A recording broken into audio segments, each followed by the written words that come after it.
Dave Campbell's Texas Football Instant Reactions here at the UIL Football State Championships. I'm Ishmael Johnson. That's Matt Stepp. We just crowned the 5A Division II state champion, the Port Neches Groves Indians. First time since 1975, 20-17 over South Oak Cliff. And Stepp, let's get it out the way, right? People are going to be talking about the call at the end, the DPI. And yes, that was a shaky call, right? Absolutely. Yeah, it showed the replay. A lot of people didn't see it, right? The call was made. PNG goes down and scores. They get a first down, they score. Regardless of that, right? The reason why we get that out of the way first is because you mentioned it on Twitter, and you mentioned it when you came in here to the booth. PNG was probably the better team on both sides of the ball, first snap to the last snap. Agreed. And South Oak Cliff probably might have had the best unit in the defensive side of the ball, but it was a PNG-controlled game. Yeah, for sure. PNG, I think, had nearly 300 yards of offense. They held SOC to 162 yards of offense. They moved the ball up and down the field. Yeah.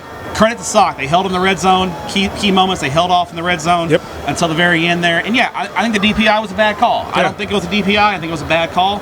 But it is what it is, right? You know, they got to play through it. PNG converts and score a touchdown. SOC had a chance to go down and win the game. All three timeouts. They had 3 timeouts left. They had a chance to go down and win the game. And PNG's defensive line harassed William Little all game long. They were better than SOC's offensive line. Right. They limited SOC's running game. Danny Green had a good game. Yeah, a great game. Right. And SOC was non-existent in the passing game. They Right. couldn't protect Little. They rattled him, and when they were in obvious passing downs, they pinned their ears back and got after Little and made the plays at the end of the game to get SOC off the field and win the game. Yeah. And you can't take that away from PNG.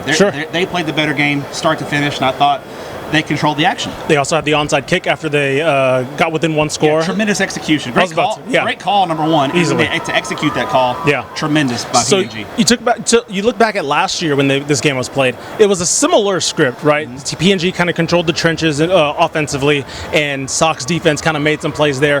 One, the difference this year was SOC didn't have the vertical passing game like he did last year, right? Correct. William Little kind of had one of his best games last year in the second half, and then the SOC defense also forced turnovers. Mm-hmm. PNG didn't turn the ball over, right? They were able to kind of stay within themselves. Isaiah Nguyen had over 100 yards on the ground, right? He didn't have a bunch of big gains, but he was able to just like get those consistent, keep the chains moving. And like you mentioned, they got in the red zone so many times. Unfortunately, a lot of those were field goals, so maybe the score could have been different if they either chose to go for some on fourth down, or to me, I'll credit Coach Joseph on that, right? Jeff Joseph was like, we got this, let's go for the field goal. Confidence in the defense. I was about to say, it was very methodical and very conservative, which ended up playing in their benefit. And I thought another thing for PNG, to their credit, I thought sophomore quarterback Connor Bailey was really good in moments. Sure, yeah. Made some nice throws, gave PNG a little bit more of an intermediate passing game. Shea Adams, London Nunley outside were good today. And really, Bailey there were some key drops. I was about to say, he could have had an even better game. Yeah. I thought their sophomore quarterback was really good in a big moment in the state championship game in front of this massive crowd, which, wow, what a crowd. I was about to say, PNG showed out again. Yeah. South Dallas was there again. I mean, we'll see how much they stick around for these next couple games. Of course, South Dallas Saturday, but PNG, we walked in. I mean, we knew they showed up. Well, I was getting texts from people saying, oh yeah, it's like 8 o'clock and PNG's line was already like around the block. So yeah, East Texas was going to show out. The triangle is going to show out definitely.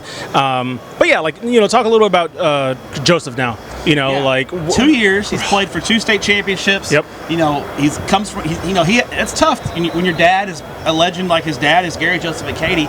You're kind of in his I think Jeff Joseph's starting to make his own legacy. I was about to say, that's impressive. At PNG, unbelievable. I mean, PNG's a great job. I can't imagine if a big 6A job doesn't open up that somebody doesn't come calling. Right. I don't know if he'd leave. I was about to say. He's one of the hottest coaches in the state of Texas. Fairly young. He's just barely over 40.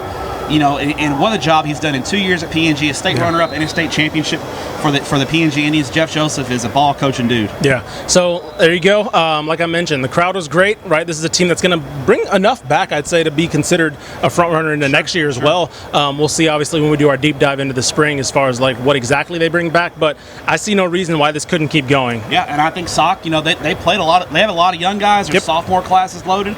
there's a chance that they're going to be back again next year. I mean, we could see almost like North Shore and Duncanville kind of battling out 6A Division I. It wouldn't shock me if we see these two hook up again next year. I was about to say, we've got 2 years of this matchup, 2 great games in my opinion. This one probably even closer than last year, obviously, how that one ended. But yeah, I'd sign up for more of this. So, all right, that'll do it for us. The final, the first game of the final day of the UIL State Championships. We got 6A closing out with the big boys now. Keep it here at TexasFootball.com, DCTF on Twitter, everywhere you get your social media. We'll be here. Keep it locked.